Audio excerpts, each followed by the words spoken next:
What is going on, guys? Welcome to The Lockup. My name is TJ. And I'm Ed. And on this week's episode of The Lockup, we're going to be talking about Monday Night Raw, Smackdown, and you're going to get a Fastlane preview. We're also going to have a pretty cool top 5 and another WWE Network pick of the week for you. But we begin with Monday Night Raw. Again, the Ronda Rousey, Kurt Angle storyline continues. They kick off the show. Now the match has been made official. Mixed tag team match at WrestleMania. It will be Ronda Rousey and the Olympic gold medalist Kurt Angle going against Triple H and Stephanie McMahon. So like we talked about last week, Ronda Rousey has two of the best of all time, Kurt Angle and Triple H, to help get her through this match. They said that they want to make Ronda Rousey and Stephanie like the new Austin McMahon, so we'll see how well that goes over. Right. Anytime you try to duplicate something, it always ends up falling flat. But like Goldberg and Gilbert.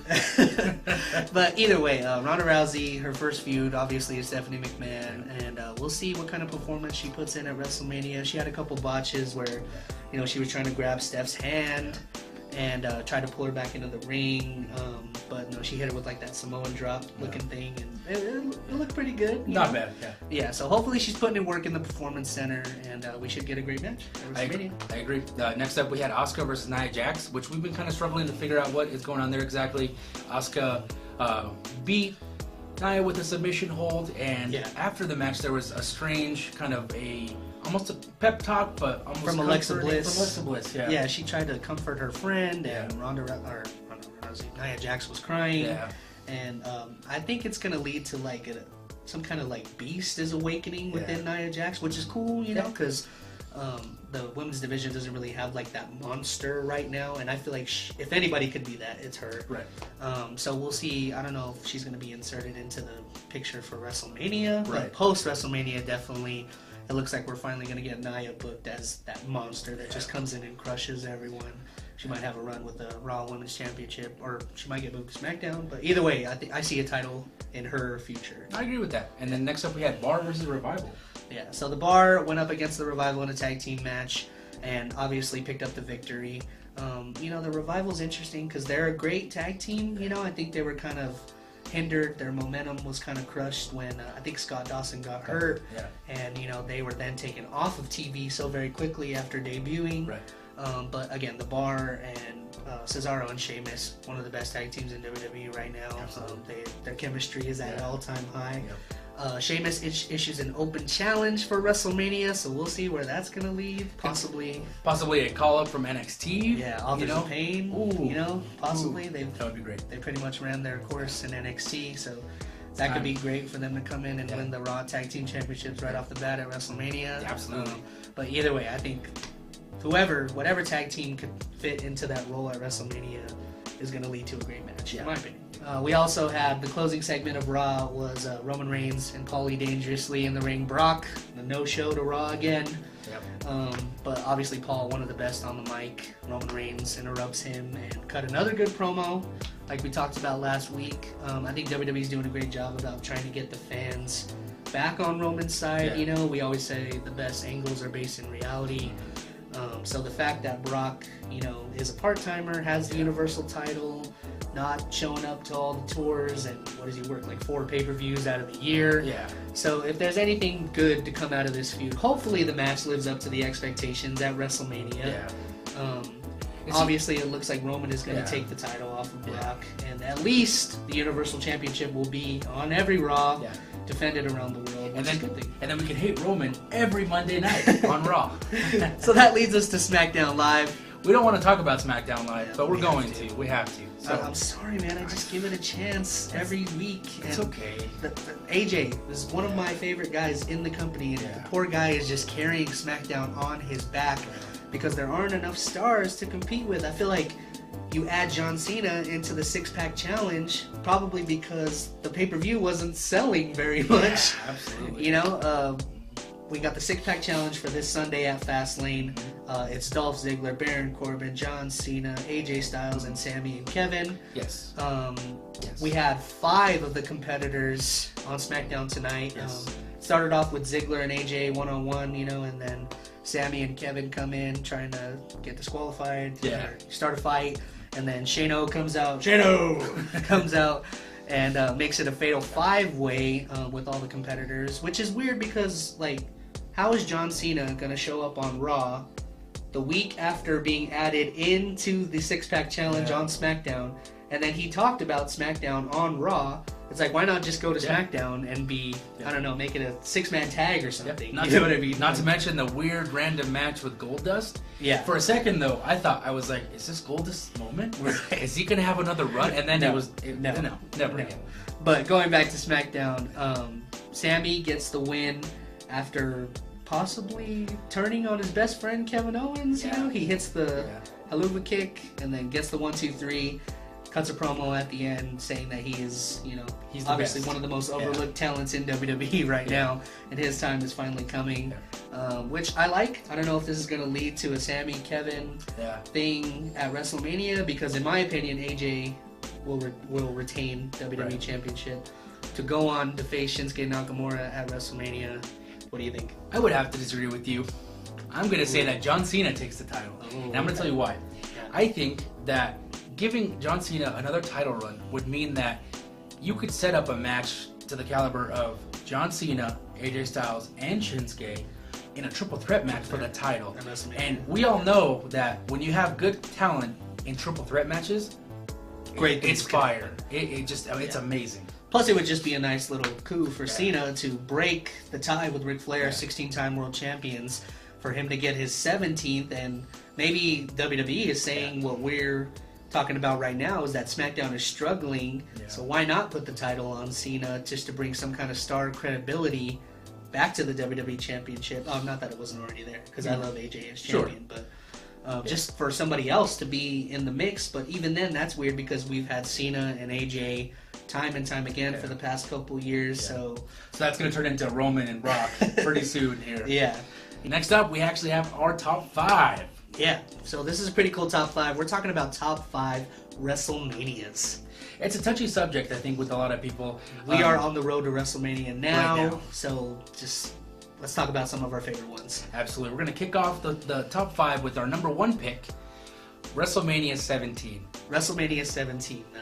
This is pretty much the pay-per-view that started it all for me. This was really the first thing that I watched as a WWE fan. I had watched wrestling before, but when I saw WrestleMania 17, over 65,000 people at the Houston Astrodome, I was like, well, this is a big deal, and I like this. You know, everyone was just going nuts. Obviously, we have the main event for the WWE Championship. It's The Rock and Stone Cold Steve Austin, number 2. So I think that was their best one of the trilogy. They just tore the house down that night after fans had already seen things like TLC 2, the Hardy Boys, Dudley Boys, and Edge and Christian. I think they stole the show really that night, but the main event lived up to the hype. You also had Jericho, I think, defended the Intercontinental Championship, which there was just a lot of stars in this pay-per-view.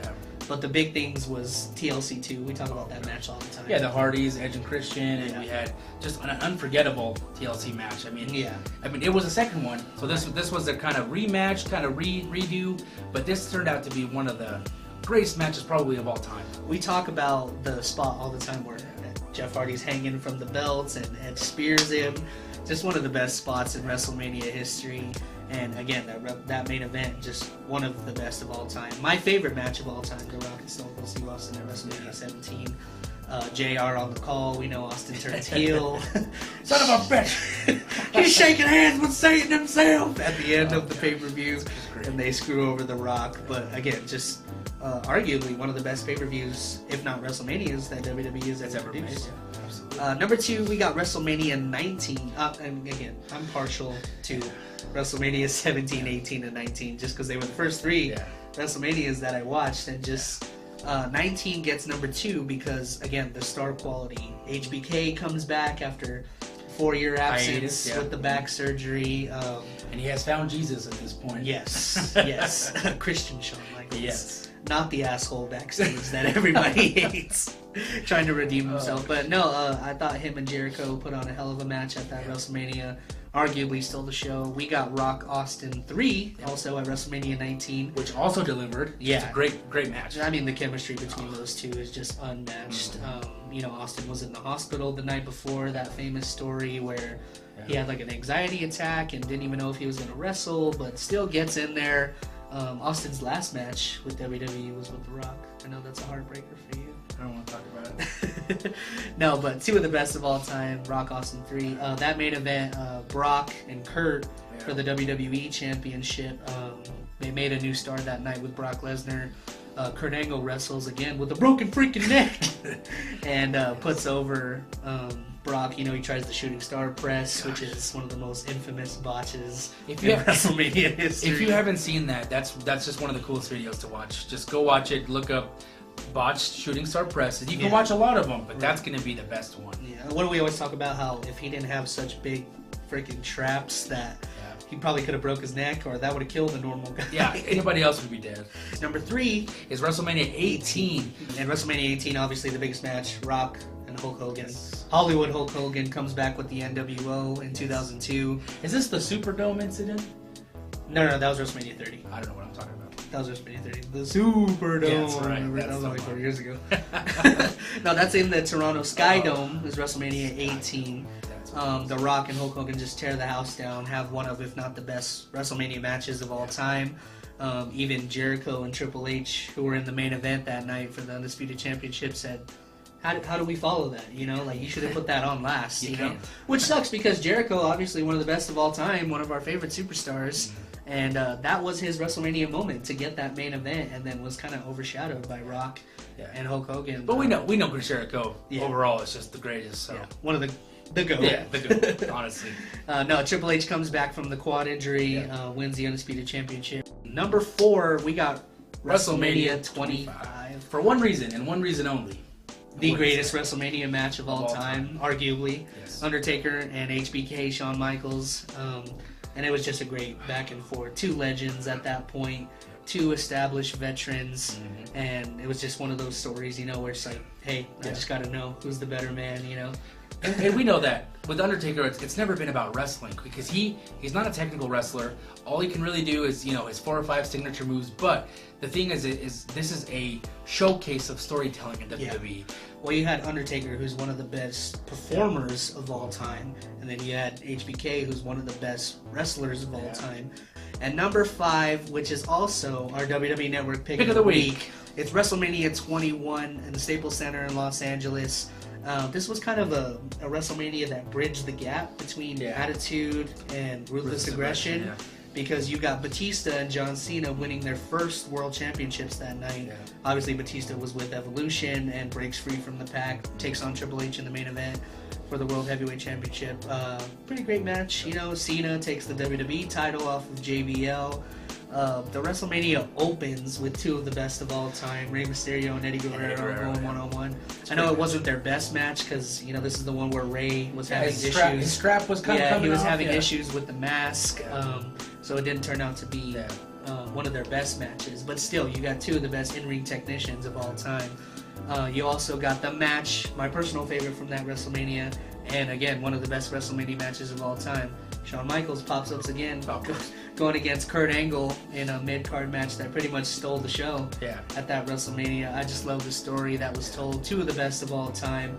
2 of the best in-ring technicians of all time, Kurt Angle and HBK. That's a rare event when you have the technical prowess and you can tell a story. That's just right. High end. I just love the ending of that match where Kurt finally gets him in the ankle lock. And, you know, Shawn, which rope is he going to get to? He goes to all 4 sides of the ring, and then finally Kurt does the thing, you know, where he sits on the ankle lock where he can't go nowhere. And you just see the pain in Shawn's face, and finally he has to tap. And we know Shawn Michaels knows pain, so absolutely. He knows how to show it. No, it's one of the best WrestleMania matches of all time. Go watch it on the WWE Network right now. And that's all the time we have for the Lockup this week. Don't forget to like, share, subscribe. Check us out on Instagram, Twitter, Facebook, all that good stuff. Patreon, yes. Check us out on Patreon. We started a channel on Patreon. If you want to see more videos and help us make better videos and post more often, help us out. Become a member of the family, and you're going to get some cool perks. You got some cool downloadable stuff. We're going to do some giveaways. Absolutely. We're going to do some Q&A from WrestleMania next month, because we're going. Yeah. So we'll be there. It's going to be fun. And that's all the time we have this week on The Lockup. Again, I'm TJ. And I'm Ed. See you next week.